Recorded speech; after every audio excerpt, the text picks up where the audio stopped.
रामपुर गांव में पोपटलाल नाम का एक धनिक व्यापारी रहता था, जिसकी बीवी उषा बड़ी ही सुंदर थी। वो दिखने में थी तो सुंदर, लेकिन जुबान की बड़ी कड़वी थी। पोपटलाल के साथ उसके माता पिता भी रहते थे, जो बूढ़े हो चुके थे। वो अपने बेटे के साथ कुछ पल गुजारना चाहते थे, लेकिन पोपटलाल का पूरा ध्यान अपनी पत्नी की सेवा में ही लगा रहता था।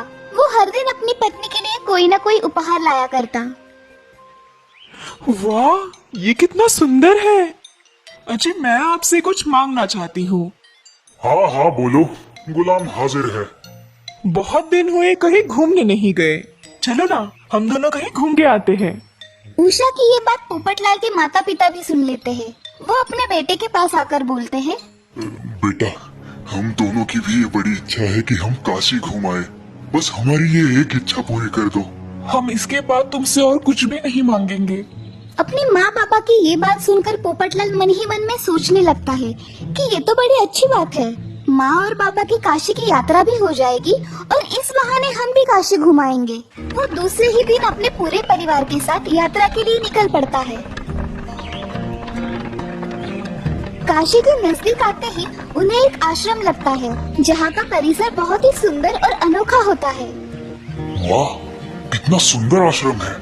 आज हम यही विश्राम करते हैं। सभी उस आश्रम में पहुँचते हैं। पोपटलाल देखता है कि उस आश्रम में तो कोई भी नहीं है। उसे बड़ा आश्चर्य होता है। अरे, इस आश्रम में तो कोई भी नहीं है। खैर छोड़ो, हमें भी तो एक ही दिन रुकना है। वो सभी उस आश्रम में रुक जाते हैं। रात हो जाती है। अजी, मेरे पैर बहुत दर्द कर रहे हैं, जरा मालिश करके दो ना। ओ, मेरी रानी के पैर दर्द कर रहे हैं। मैं अभी मालिश करता हूँ।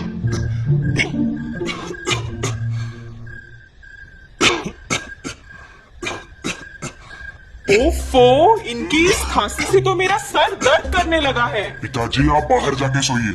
आपकी खांसी से उषा की नींद खराब हो रही है। हाँ बेटा, हम दोनों बाहर ही जाके सोते हैं। चलो नलिनी।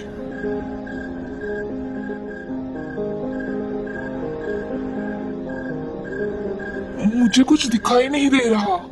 बेटा, थोड़ा पानी लाके देना तो। मुझे अंधेरे में ठीक से दिखाई नहीं देता। दिख नहीं रहा मैं उषा के पैर दबा रहा हूँ, खुद ही जाके ले लो।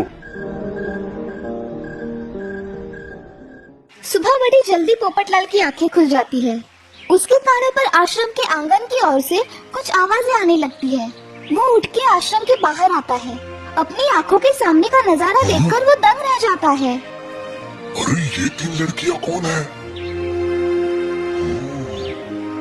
कितनी सुंदर है ये तीनों, लेकिन ये झाड़ू क्यों लगा रही है? पोपटलाल उन देवियों का ये सौंदर्य देखकर मंत्रमुग्ध हो जाता है। क्या अद्भुत सौंदर्य है। ये जरूर स्वर्ग लोक की अप्सराएं हैं। पोपटलाल उनके पास आता है। उसके वहाँ आते ही वो देवियाँ काम करना बंद कर देती है। जी, आप तीनों कौन हो और कहाँ से आई हो? तुम्हें इससे मतलब? हम तुमसे बात नहीं करना चाहते। दिख नहीं रहा हम काम कर रहे हैं? अब जाओ यहाँ से। अरे, आप मुझ पे इतना गुस्सा क्यों हो रही है? मैंने आपका क्या बिगाड़ा है? हम तुम जैसे पापी से बात नहीं करना चाहते। पापी? मैंने क्या पाप किया है? तुम अपने माता पिता की सेवा नहीं करते और उनकी आज्ञा का पालन भी नहीं करते। तुम बस अपनी पत्नी की सेवा में ही हमेशा डूबे रहते हो।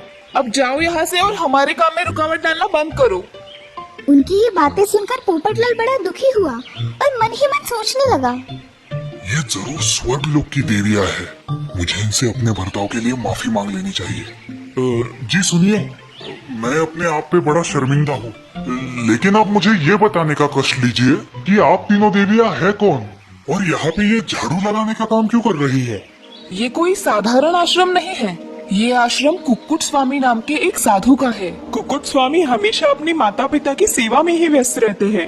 वो अपने वृद्ध माता पिता को अपने कंधों पर बिठाकर तीर्थ यात्रा के लिए निकल पड़े हैं। अपने माता पिता की सेवा करने की वजह से इस आश्रम की भूमि पवित्र हो चुकी है। इस आश्रम की सेवा करते ही हमारे पापों का क्षालन होता है।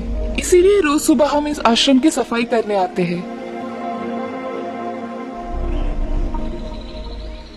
आपने तो मेरी आंखें ही खोल दी। आज से मैं प्रण करता हूँ कि मैं अपने माता पिता का ध्यान रखूंगा और आजीवन उनकी सेवा करूंगा। ये हमेशा याद रखना कि माता पिता की सेवा ही सच्ची ईश्वर सेवा है, जिससे तुम्हें सच्चे सुख का लाभ होगा। तुम्हारा कल्याण हो।